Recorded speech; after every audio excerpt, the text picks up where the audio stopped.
पांडुरंग पांडुरंग।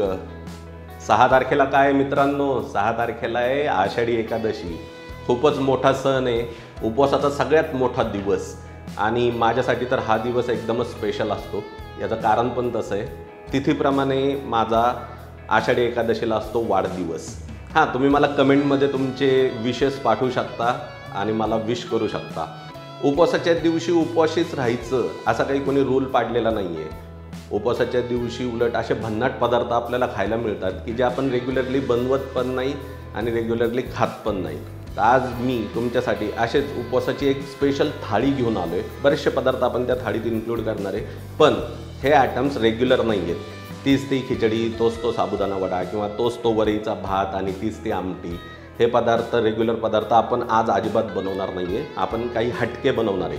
आज मी बनवणार आहे उपवासाची पुरी भाजी, त्याच्याबरोबर उपवासाच्या फ्राईज, आणि ह्या सगळ्यांना साथ द्यायला मी बनवणार आहे स्पायसी हिरवी चटणी। आणि हे सगळे जेवण झाल्यावर स्वीट डिशसाठी आपण बनवणार आहे उपवासाचे गुलाबजाम आणि त्याचा पाक। हे जेवण झाल्यावर आपण स्वीट डिश म्हणून खाऊ शकतो। तर हे सगळे आयटम्स आपण आज डिशमध्ये बनवणार आहोत। तर चला स्टार्ट करूयात। सुरुवातीला पुरी भाजीपासून बनवूयात पुरी भाजीची भाजी आणि नंतर बघूयात की पुरी कशी बनवायची। पॅनमध्ये 3 ते 4 टेबलस्पून ऑइल घ्यायचं आहे। तेल कडकडीत गरम झालं की गॅस लो किंवा मीडियम फ्लेमवर करून त्यात अर्धा टीस्पून जिरं टाकायचं आहे। जिरं छान फुलायला लागलं की त्यात बारीक चिरलेल्या 2 हिरव्या मिरच्या आणि बारीक चिरलेलं 1 इंच आलं टाकून लगेच स्टर करायचे।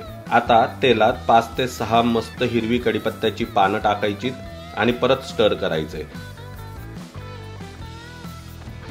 तसंही सगळेजण बोलतच असतात की एकादशी आणि दुप्पट खाशी। अहो, का नाही खाणार? आमचा जन्मच खाण्यासाठी झालाय। हे चांगलं परतलं की त्यात उकडलेले 4 बटाटे असे तुकडे करून टाकायचे। त्यात अर्धा टीस्पून जिरं पावडर आणि पाव कप भाजलेल्या शेंगदाण्याचा कूट टाकून स्टर करायचे आणि सगळे इन्ग्रेडियंट्स छान मिक्स करून घ्यायचे। मिक्स करून झाले की त्यात अर्धा कप पाणी टाकायचे। 1 टीस्पून सैंधव मीठ किंवा साधं मीठ टाकलं तरी चालेल आणि स्टर करून मिक्स करायचे। भाजी तर आपली रेडी झाली आहे, पण तिला आहे ना आपल्याला साधारणतः 1 ते 2 मिनिटासाठी झाकण ठेवून शिजवून घ्यायचे। बटाटे आपले ऑलरेडी उकडलेले आहेत। त्यावर थोडंसं लिंबू पिळायचं आणि मस्त हिरवीगार चिरलेली कोथिंबीर टाकायची आणि स्टर करून मिक्स करायची आणि गॅस बंद करायचा आहे। आपली पुरी भाजीची भाजी इथे रेडी झाली आहे। पुरी भाजीची भाजी आपण कशी बनवायची ते बघितलं। माझी स्वतःची ना ही भाजी खूप फेवरेट आहे। उपवास नसताना पण कधी कधी मी ही बनवून खातोच। आता वरईच्या भाताबरोबर सुद्धा ही भाजी तुम्ही बनवून खाऊ शकता। ही अशी ऑलराऊंडर भाजी आहे। आता भाजी तर झाली, तर चला बनवूयात पुरी। इथे मी 1 बाउल घेतलाय आणि 2 उकडलेले बटाटे घेतलेत। आता उकडलेले बटाटे असे किसून घ्यायचेत। त्यातच ॲड करायचं 2 टीस्पून मिरचीचा ठेचा, त्यानंतर बारीक चिरलेली हिरवी कोथिंबीर, 200 ग्रॅम राजगिरा पीठ, 1 टीस्पून सैंधव मीठ आणि 1 टेबलस्पून शेंगदाण्याचं तेल ॲड करून हाताने चांगलं मिक्स करून मळून घ्यायचे। आता त्यात 2 ते 3 टेबलस्पून पाणी ॲड करायचे आणि जसं गव्हाचं पीठ मळतो तसंच हे पीठ आपल्याला छान मळून घ्यायचे आणि 10 ते 15 मिनिटं त्याला रेस्ट द्यायची आहे। रेस्ट देऊन झाली की या पिठाचे आपल्याला छोटे छोटे गोळे करून घ्यायचे। आता एक एक गोळा घेऊन त्यांना असं हाताने प्रेस करायचे। एका पोळपाटावर असा बटर पेपर टाकून त्याला तेल लावायचे। एक फ्लॅट बॉटमची वाटी घेऊन त्याच्या बॉटमला सुद्धा आपल्याला तेल लावायचे। आता ही वाटी त्या गोळ्यावर ठेवून तिला असं प्रेस करायचं। जरा जोरात प्रेस केलं आणि ती उचलली की तुम्हाला दिसेल की आपली पुरीच्या आकाराची पुरी तयार होते, एकदम गोल पुरी। तेल लावल्यामुळं काय होतं की ही पुरी आहे ना वाटीला पण चिटकत नाही आणि बटर पेपरला पण चिटकत नाही। तेलात पुऱ्या अशा अलगद सोडायच्या। पुऱ्या दोन्ही साईडने चांगल्या फ्राय करायच्या। सो त्यांना आपल्याला आलटून पलटून तळायचे। ह्या ज्या आपण उपवासाच्या पुऱ्या बनवल्यात ना, या नॉर्मल पुऱ्यांसारख्याच टम्म फुगतात आणि ती जी बटाट्याची भाजी आहे त्याच्याबरोबर आपण ही पुरी खाणार आहे, अप्रतिम, एकदम भारी टेस्ट येते त्याची।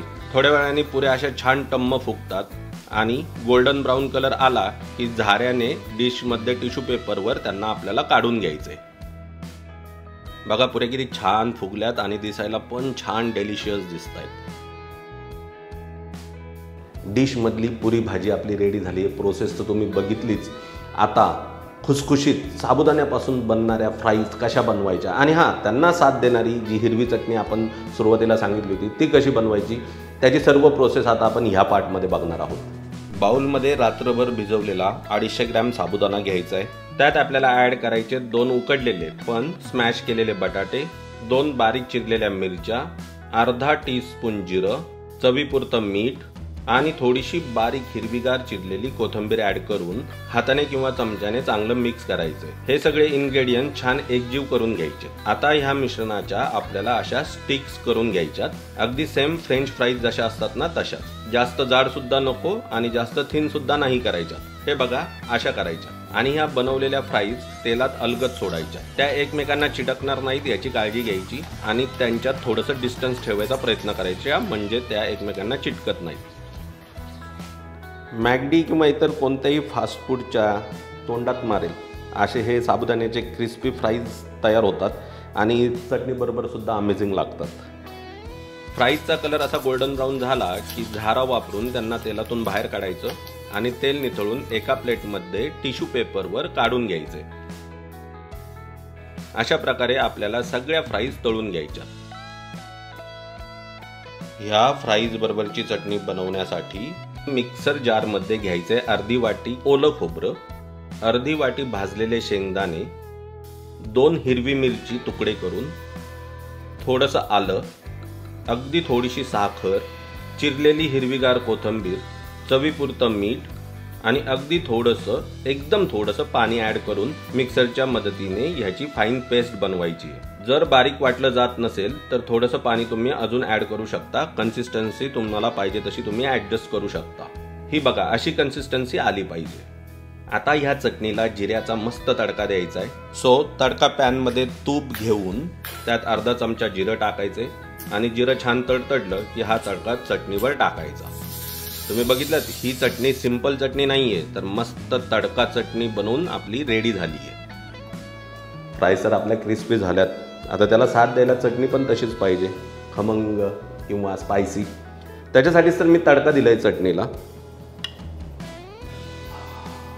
अमेझिंग। उपवासाच्या डिशमधले मेजर आयटम्स आपले बनवून रेडी झालेत। आता जेवण झाल्यावर काहीतरी स्वीट डिश पाहिजेच ना, तर रताळ्यापासून बनवलेले गुलाबजाम आणि ते पण खव्या इतकेच चांगले आणि खुसखुशीत होणारे गुलाबजामची प्रोसेस चला स्टार्ट करूया। मी 2 मीडियम साईजची उकडलेली रताळी घेतली। आता त्यांना ना हातानेच किंवा चमच्याने असं पूर्ण स्मॅश करून घ्यायचे आणि त्यात अर्धा बाउल दुधाची पावडर टाकायची। आता हातानेच हे सगळं मिश्रण चांगलं मळायचे आणि छान एकजीव करून घ्यायचे। चांगलं मिक्स करून झालं की त्यात 1 टेबलस्पून साजूक तूप ॲड करायचे आणि परत छान मळून घ्यायचे। हे बघा हे असं। आता त्याचे बनवायचे छोटे छोटे गोळे, सेम लाईक आपण गोल गुलाबजाम बनवतो ना, अगदी तसंच। सगळे गोळे करून झाले की 3-4 गुलाबजाम अलगद तेलात सोडायचे आणि गोल्डन ब्राऊन झाले की प्लेटमध्ये टिश्यू पेपरवर त्यांना काढून घ्यायचे। सगळे गुलाबजाम बनवून झाले की त्यांना साखरेच्या पाकात टाकायचं आणि थोडा वेळ रेस्ट द्यायची मुरण्यासाठी। ह्या गुलाबजामवर तुम्ही थोडं केशर टाकू शकता किंवा बदामाचे किंवा ड्रायफ्रुट्सचे बारीक बारीक तुकडे पीसेस याच्यावर तुम्ही टाकू शकता। आपली भन्नाट अशी उपवासाची थाळी पूर्ण रेडी झाली आहे। खमंग पुऱ्या, बटाट्याची डेलिशियस भाजी, क्रिस्पी फ्राईज, साथ देणारी हिरवी चटणी आणि सगळे जेवण झाल्यावर स्वीट डिश म्हणून उपवासाचे गुलाबजाम, हे सगळं आपण रेडी केलं आहे। आता हे सगळे आयटम्स थाळीमध्ये कसे दिसतात ते बघूयात। चला सर्विंग प्रोसेस स्टार्ट करूयात।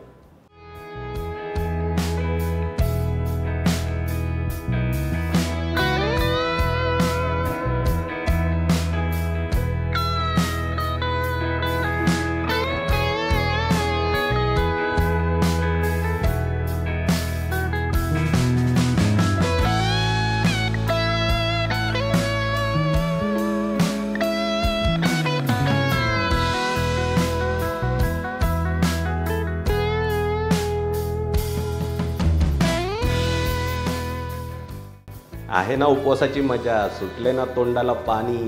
उपवास असला म्हणून काय झालं, अहो पूर्वा जरा जिभेचे चोचले, खा असले भन्नाट आयटम जे तुम्ही कधीच खात नाही। आणि तसंही थोर मंडळी बोलूनच गेली आहे, आधी पोटोबा मग विठोबा। व्हिडिओ आवडला तर व्हिडिओला लाईक करा, share this video with your friends and family. आमच्या KDM किचनच्या चॅनलला सबस्क्राईब करायला अजिबात विसरू नका. भेटूया अशाच भन्नाट रेसिपीबरोबर KDM किचनच्या पुढच्या व्हिडिओमध्ये. तोपर्यंत धन्यवाद.